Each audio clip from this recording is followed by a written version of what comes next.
In today's video, I want to compare two different clips from a recent fight and why one, while looking cooler and being more fun, is probably not as effective as another.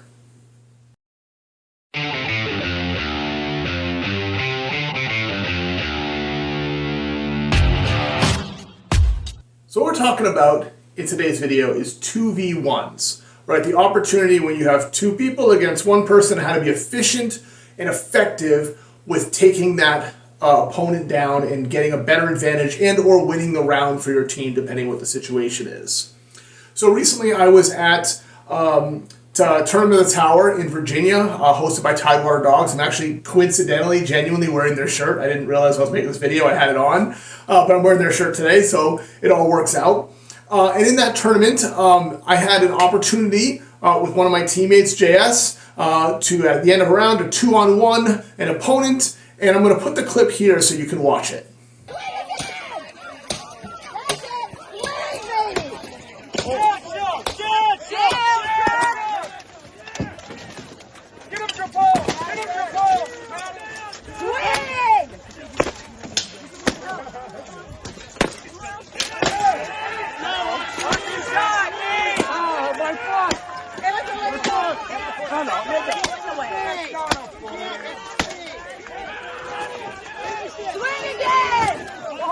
It's just you three! It's just you three!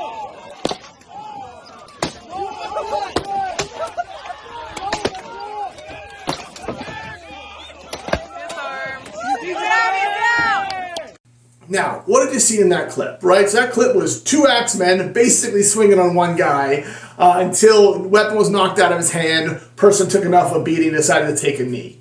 I really like this clip. I, in my role as a rail fighter, don't get an opportunity very often to swing as much as I'd like or as much as I want because it's fun. And I got to play a different position, so I was playing number 2 on the right side, so the guard or the wing or whatever you're calling it, but not the rail. And so I got the opportunity, based on the timing of this at the end of the round, to swing a lot on one person. And then JS and I switched at one point, then we both kind of swung together. So this is a really fun clip. I'm glad I have it, right? You'll actually notice at one point I stopped swinging and I check on the guy. His shoulder pauldron had looked like it had broken. It actually just shifted really weird, and I wanted to make sure he was okay. And if the arm was broken, he would have had to sit anyway, so I was just double checking for injury and safety that it was okay. It was. We went back to swinging until the round was over. So I love that clip, right? I love that. I don't have a lot of those highlighty, axe-strikey clips at that angle. It was really fun, and I've been sharing it, and people like it. And the guy we're fighting against, he's fine. He's liked it as well, and everything's good. But I want to share that and say, hey, this is a really cool clip. Now we're going to compare it to this next clip, and I'll set this one up a little bit, but you have to look in the back of the field. One of the fighters, this is for the Vandals, the women's team, they leave where they're at, and they move back to a 2-on-1 in the back corner of the field with it, and you'll see this takedown really quickly here.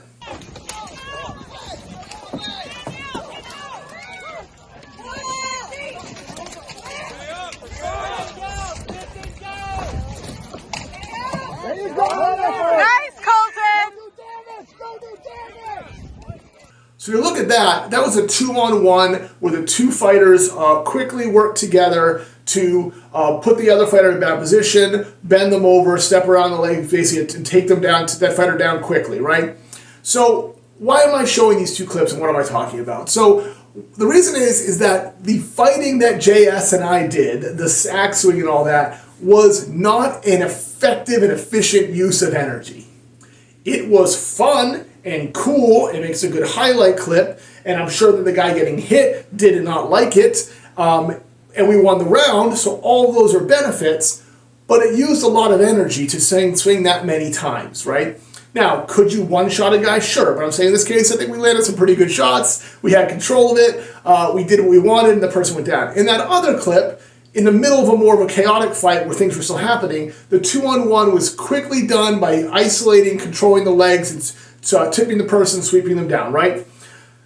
You'll notice a lot of times at higher level fights, there's more of those leg takedowns, those 2-on-1 sweeps, double leg takedowns, whatever you want to call them. There's a bunch of different combos, obviously. versus that kind of hold the guy and strike. I'll often notice teams that are in that mid-tier do a lot more of that striking stuff. You might be asking then, why did I do that? Why did JS and I do that, right? Well, in that case, for a couple reasons. In this format of the tournament, I knew we had a long break till our next fight. I knew we were up in this round. It was a 2-on-1, and we were going to win it based off unless we messed up.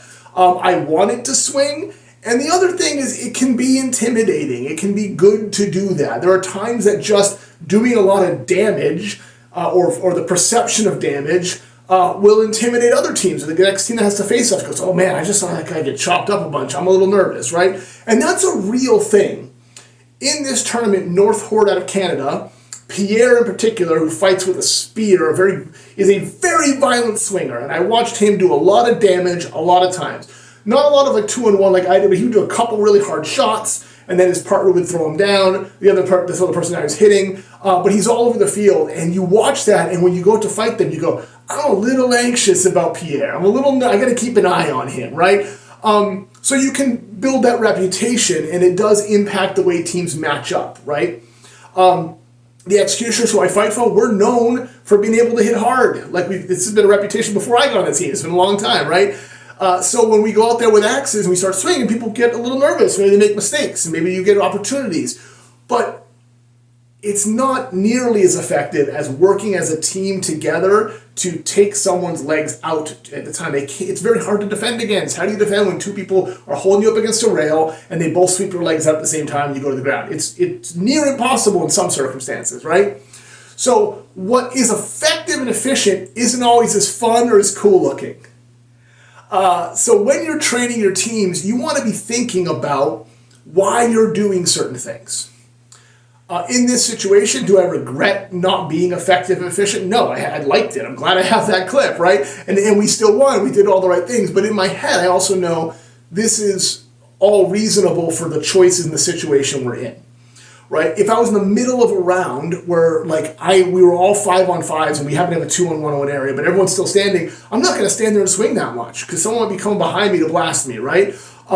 I knew based off where we were at that we had control of the other side before I started swinging that heavily, and then towards the end of it, I could actually hear my teammates yelling from the outside list that we were the last ones up. It was a 2-on-1, so I know I don't have to worry about anybody. So I understand the circumstances I'm in. I can hear it. I'm making decisions based off that. There's an in-between here too, right? So another effective way, which I'll go back to Northblood, I saw Pierre do this with Dom a couple times, other fighters on that team too, is if Pierre's swinging hard, like that guy starts dodging and ducking, whatever, and that gives Dom the ability, who's the big guy in that situation, Pierre's no little guy, but Dom's the big guy, to then wait for that person to pick their foot up or get off balance and then take them down, right? I could have done that at parts with JS potentially. I could have worked harder in the grapple when JS was swinging and making the guy uncomfortable, or vice versa. In this instant, we chose not to because it worked. It was effective while not being efficient. It was fun, and it's part of the sport. The fans like it. And I think also it gives a kind of a notification of the teams that, hey, like, you come in the list with us, we might swing a lot more. And no one likes that, right? No one likes to lose, for sure. But if I'm going to lose a 2-on-1, I might rather have my legs taken out and I sit on my butt and I go, I'm down, versus stand up to 26 plus hits that that guy did, right? So sometimes when people see this, what I say, it's all grapple heavy. And there is a lot of truth to that. And once you get to some higher levels of fighting, the grapple done well and quickly is often more efficient. If you're fighting a lot of rounds, or you've got big rounds coming up, or you're doing it because of timing, like you got to be efficient in the middle of a fight, right? You're going to probably go that route. You probably won't stand there and both just swing on the guy indefinitely. Kind of anecdotally, I always share this. One of the fight that my team won with the Team USA, and we're in the 16s, when we won against Spain in the championship, I still to this day think one of the reasons we took that final round was because of a mistake I made, but the way this other team responded to that mistake. So with 16s, it's kind of a riot line, and I overcommitted, I think on a punch, I think it was a shield punch, and they grabbed my shield and pulled me behind their line, close the wall, right? So I'm behind the line of the enemy. And I got pushed up against the rail. I got one guy holding me. I'm in a pretty bad spot. 3 other fighters came over with pole arms to attack me. And what they did was they just swung at me. So I stayed there and said, wow, this really hurts. And I did my best to use my shield and move around and pull the other guy around me and like everything I could, but I was basically just getting battered on by 3 pole arms. So while bad for me, because no one stopped and said, hey, let's just remove this guy's feet or take him down, or, you know, one guy hit him and someone else throw him, like, because they just kind of used their weapons only, it became 4 fighters on me for a while. That's 4 of the 16 who are focused on just me. That weakened their line by some numbers, and then along with a couple key takedowns early in that because they were down even more. So instead of 16, they lose 1, and 15 is they lose 1, and they're down, you know, minus those 4 as well. They're like 11 fighters, right? Because those 4 were back with me. So once we got that momentum rolling, our USA team was able to roll through, eventually save me and take those 4 guys down. I stayed up the whole round. The decision to be so striking focused damaged their chance of winning the round. I've seen that happen in a lot of tournaments where fighters get so focused on swinging, they don't realize that someone's coming behind them to cross-check, right? So what's the lesson here? Know why you're doing a certain technique and know what it's for and when you're going to do it. It was perfectly acceptable for me to swing and JS to swing that much against that one fighter, knowing the circumstances, the energy level, how far into the day we were. We only had 1 fight left after that. We had a decent break in between. It was the last round of that fight too, so I was relatively gassed after that. I swung a lot. I knew that if I won that, I didn't have to go in for another round. Right? That was the first round of that fight. Maybe I don't do that as much. Maybe I know, hey, I've got to save energy for an immediate round afterward.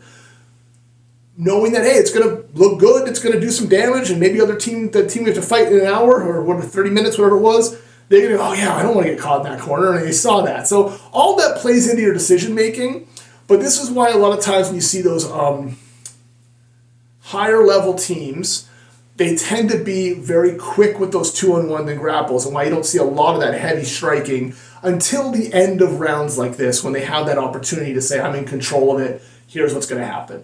Hope that lesson helps you. Hope you like these clips. Like, subscribe, follow. If you want to support my channel, there is a link down below. You can buy t-shirts and hats and other gear for Woodchuck Night. I would appreciate it because it helps me continue to make videos. It helps me, pay for a little bit of travel and other things if people buy my stuff. If you have other questions, other videos you want, always drop me a message, leave a comment, and until next time, have a great day.